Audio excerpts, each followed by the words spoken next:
উপরে ছাদ নাই। 2 কোটি মুসলমান সারা দুনিয়ার ভিতরে মার খাচ্ছে। 20 কোটি মুসলমানের মাথার উপরে ছাদ নাই। এই অবস্থায় যদি আপনি এক ওয়াক্ত নামাজ ছেড়ে দেন, যিনি আপনাকে আযাব গজব দিয়ে পাকড়াও করবেন তিনি কে? আগে ধরছে লস অ্যাঞ্জেলেসে।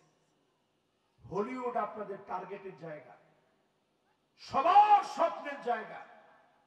সবাই চিন্তা করেন যদি একটু লস অ্যাঞ্জেলেসে যেতে পারতাম, হলিউডে যদি কিছু একটা করতে পারতাম।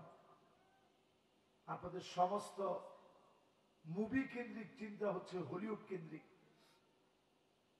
মানুষের সমস্ত মদ, জুয়া, ক্যাসিনো, জেনা, ব্যভিচার, সব নেশাজাত দ্রব্যাদি সব হলিউড থেকে ডলিউডে ডালিউডে আসে, সারা দুনিয়া ছড়িয়ে পড়ে।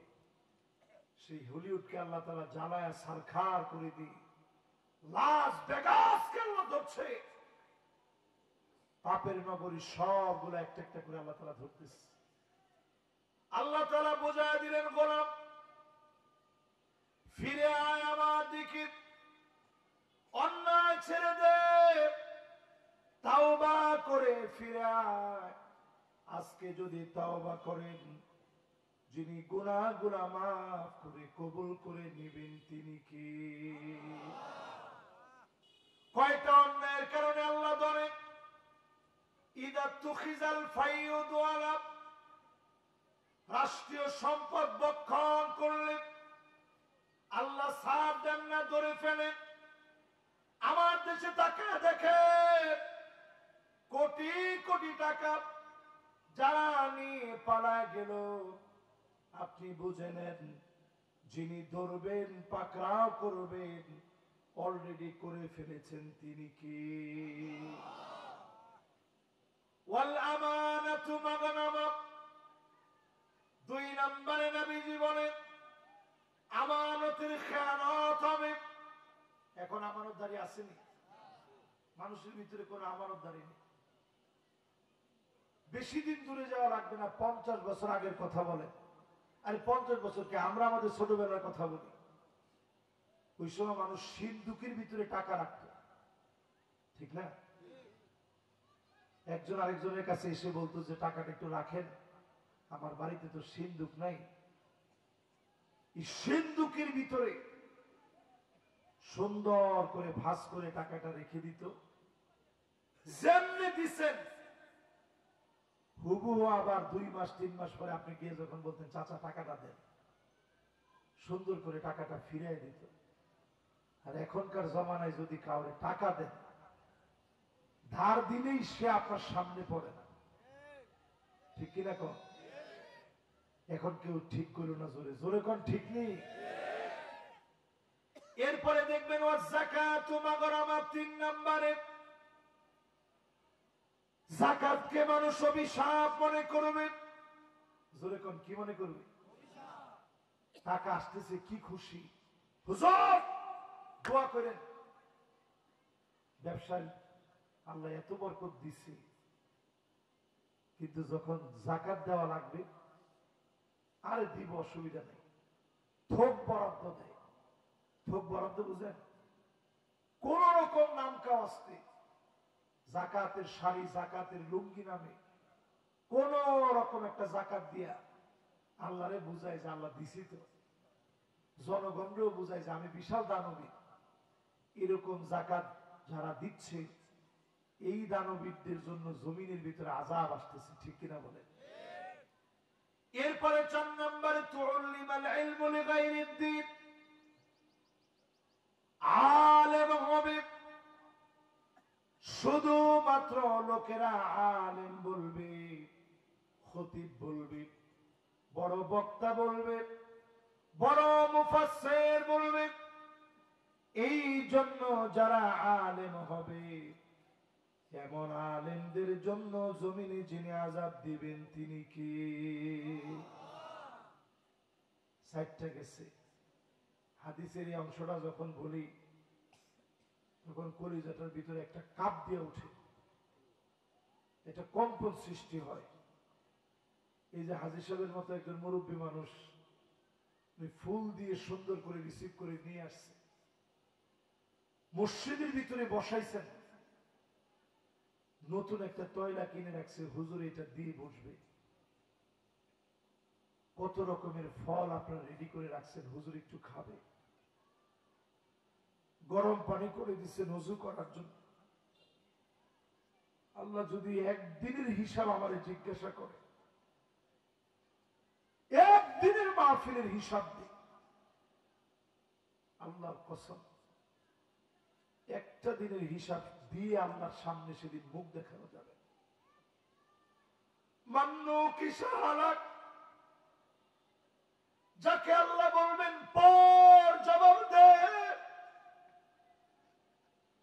ওই দিন লোকটার ধ্বংস হওয়া ছাড়া কোনো উপায় নেই।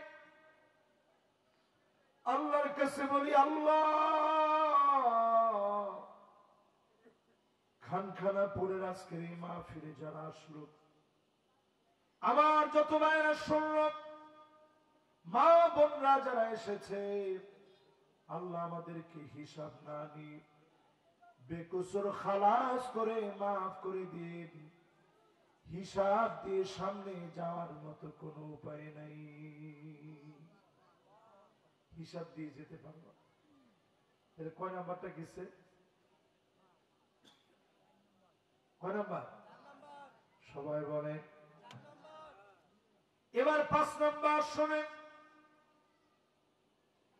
আতার রাজুলু ইমরাতাহু, স্ত্রীর কথা স্বামী উঠবে আর বসবে, স্ত্রী যেমনে বলবে অমনে চলবে। এইরকম স্বামী সারা বাংলাদেশে থাকলেও রাজবাড়ির খানখানা পড়ে একজনও নাই। আছে? স্ত্রী যেমনে বলে অমনে চলে, এরকম স্বামী এখন আছে না নাই? আরে আপনি স্ত্রীর কথা তো আপনি শুনবেনই, দেশটাই তো চলতেছে নারীদের কথায়। লা ইউফলা কওমুন ওয়াল্লাহু আমরুহুম ইমরাত, ওই রাষ্ট্র সফল হতে পারবে না যার নেতৃত্ব দিবে মহিলারা। আমার দেশ আরো আগে যেত নেতৃত্ব যদি পুরুষেরা দিতে পারত, ঠিক কিনা বলে? যত রাগী করে, এ কথা তো হাদিসের কথা আমার বলতেই হবে, এ কথা কোরআনের কথা আমার বলাই লাগবে। আর রিজালু কাওয়ামুন আলান নিসা, আল্লাহ পাক পুরুষদেরকে নেতৃত্ব দেওয়ার কোয়ালিটি দিলেন, পুরুষেরা নেতৃত্ব দিবে। এই কোয়ালিটি দিয়েছেন কে? তো জমিনের ভিতরে যখন নেতৃত্বের ভিতরে এরকম গড়বড় চলবে, বুঝবেন যিনি আযাব গজব দিবেন তিনি কে। এরপরে 6 নম্বরে আল্লাহর হাবিব বলেন, আক্কাউম্মাহু, মাকে কষ্ট দিবে, মায়ের সঙ্গে বেয়াদবি হবে, প্রতিনিয়ত মায়ের মনে যন্ত্রণা লাগবে। সন্তানদের ব্যবহার দিন দিন এমন হচ্ছে, মাকে কষ্ট দিয়ে কথা বলে। এরপরে 7 নম্বরে নবীজি বললেন, আদনা সাদিকহু, বন্ধুকে বড় আপন মনে করবে, বন্ধুর জন্য বন্ধু পাগল হয়ে যাবে। এখনকার যুবকরা দেখবেন 20 জন 25 জন মিলে এক একটা গ্যাংস্টার তৈরি করে, কিশোর গ্যাং। জোরে কোন কিশোর গ্যাং? কিশোর গ্যাংদেরকে বলি, আজকে আমরা রিসিভ করতে গেছে, সব একেবারে কিশোর। এর মধ্যে দেখলাম একটা হুন্ডা এরকম বটবট বটবট করে আওয়াজ করে। এরপরে দেখলাম আমারা রিসিভ করতে গেলে কি হয়েছে, চুল কিন্তু এত বড় বড় লম্বা লম্বা, এরকম একটু মনে করে বাড়ি দেয়। হুন্ডায় বসে বসে যে স্টাইলে বাড়িটা দিতেছে, আমি তাকায় তাকায় দেখতেছি আর চিন্তা করেছি, হাই রে, বয়সটা 12 বছর হবে, 12-13 বছরের পোলাপান, এই বয়সে কারো কথা তো মানতে মনে চায় না, ঠিক না? মাত্র বালেক হইছে, কারণ এখনকার মোবাইলের যে যুগ, বালেক হইতে তার বেশি সময় লাগে না। এইরকম ছেলে পেলে এখন চুল বাড়ি দিয়ে মুরব্বীদের সামনে চলে। মুরব্বীদেরকে সম্মান বলতে তো কিছুই নাই। নতুন করে আবার ট্রেন্ডিং শুরু হওয়ার পর থেকে মুরব্বী,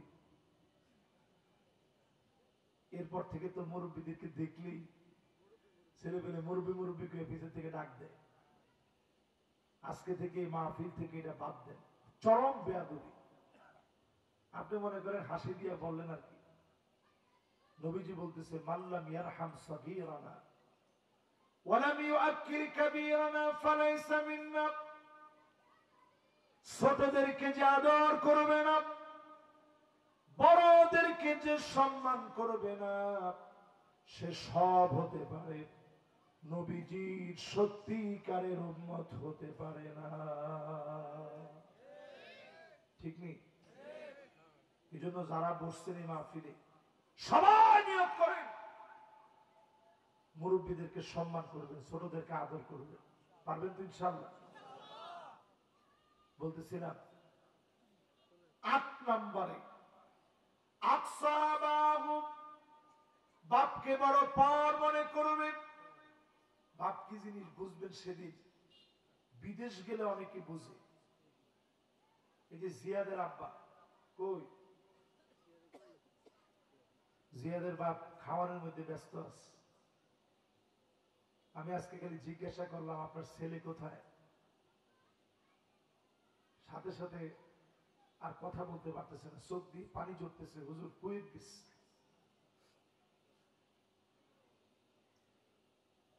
এই যে গত মাহফিলে ছিল নাসিম নানা,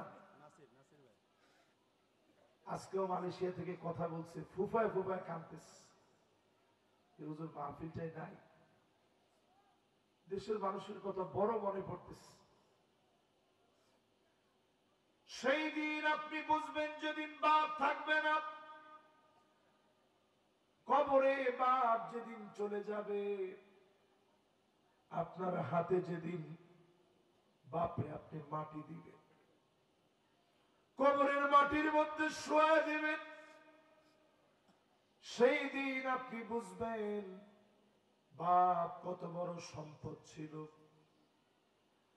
বাপের পাশে গিয়ে বসে, বৃদ্ধ হয়ে গেছে, কথা বলে,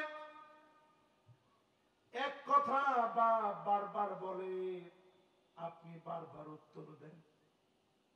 বাবার কাছে বসে বসে মাথায় হাত বোলায় দেন, বাবার শরীরটা একটু মেসেজ করে দেন, মাথাটা একটু টিপে দেন, বাবার কি খেতে মনে চায় একটু প্রশ্ন করে।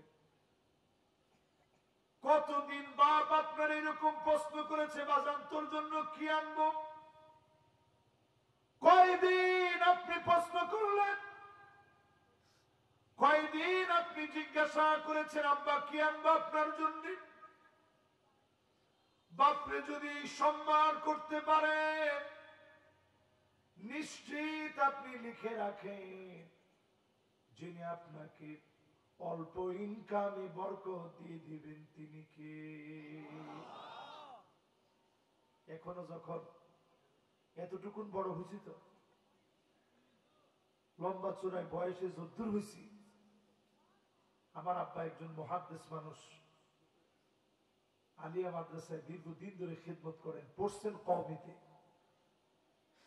জুনাইদ বাবনগরী রহমতুল্লাহ আলাইহি আমার আব্বার উস্তাদ। উনার মামা মুহিবুল্লাহ বাবনগরী হাফিজাহুল্লাহ ওয়া রাআহ, উনিও আমার আব্বার উস্তাদ। বাবনগর আব্বা লেখাপড়া করছেন, আলিয়া মাদ্রাসায় দীর্ঘদিন খিদমত করেন। আমাদের নিজেদের একটা মাদ্রাসা আছে, নয়াটোয়া ইয়াইন কামিল মাদ্রাসা। সকালবেলায় ঘন্টা 8টায় মাদ্রাসায় যেতে হবে, ফজরের নামাজ পড়ে ঘুমের কোনো সুযোগ নেই। এরপরেও আমি যখন গিয়ে গাড়িটা শুধু দাঁড় করাই, আমি দেখি প্রায় রাতে দরজাটা খুলে আব্বা দাঁড়ায় আছে। আমি জিজ্ঞাসা করি, আব্বা আপনি ঘুমান নাই? কালকে মাদ্রাসা যাইতে হবে, এরপর আপনি কেন দাঁড়ায় আছেন? আব্বা বলে, বাজান যখন আমি আওয়াজ পেয়েছি আমার কাছে মনে হয়েছে আমার ছেলেটা কষ্ট করে আসবে, কষ্ট করে আমার ছেলে এসে বাপের চেহারা দেখলে তার ভালো লাগবে। যেই বাপ সন্তানকে এত মহব্বত করে, এই বাপের আপন বানান। বাপরে যদি আপনি পর মনে করেন, অক্সফোর্ডের সার্টিফিকেট থাকবে, অনেক বড় ডিগ্রি থাকবে, কোথাও না কোথাও ধরা পড়ে যাবে, বুঝে নিবেন বাবার ওই দিনের ব্যবহারটা বাবার সঙ্গে সুন্দর হয় নাই। বাবা মনে কষ্ট নিয়েছিল। যাদের বাপ কবরে চলে গেছে প্রতিনিয়ত বাবার কথা মনে করে দোয়া করেন, যিনি আপনার ভাগ্য পরিবর্তন করে দিবেন তিনি কে? কত পিঠ ধরছেন, ভাগ্য পরিবর্তনের স্বপ্ন দেখতেছেন। বাপ মারে থুইয়া বাপের কাছে আসেন, মায়ের কাছে যান। কি লাগবে আপনি শুধু বলেন, আব্বা দোয়া করে দেন, মা একটু দোয়া করে দেন। আমি এরকম হয়তো পরীক্ষার সময় ঘুরে ঘুরে আইসা মার কাছে দরজা থেকে বের হয়ে চলে গেছে, আবার যাইতাম, গিয়ে কইতাম আব্বা একটু দোয়া করে। আম্মা বলতো, আরে পাগল, তোর জন্য দোয়া করবো না, দোয়া করবো কার জন্য? যেই মিশর চলে গেলাম এত বেশি মায়া লাগতো যে আরে এখন তো দৌড়টা দিয়ে দৌড়ায় গিয়ে বলতে পারি না, মা একটু দোয়া করে। এই জন্য মা বাপের কাছ থেকে দোয়া নেন। এরপরে আল্লাহ নবী বলেন, যাহারাতিল আসওয়াতু ফিল মাসাজিদ, মসজিদের ভিতরে হট্টগোল শুরু হয়ে যাবে, আলেমদের মাহফিলে বাধা দিবে, মসজিদে বাধা দিবে, খতিবকে ধমক দিবে, খতিবের উপরে আঙ্গুল উঠে কথা বলবে। এমন বেয়াদব এখনো আছে না নাই? এদের কারণে আযাব আসতেছে। ঠিক তো বুঝে একজনে, সবাই মিলে বলেন তো এরকম লোক আছে?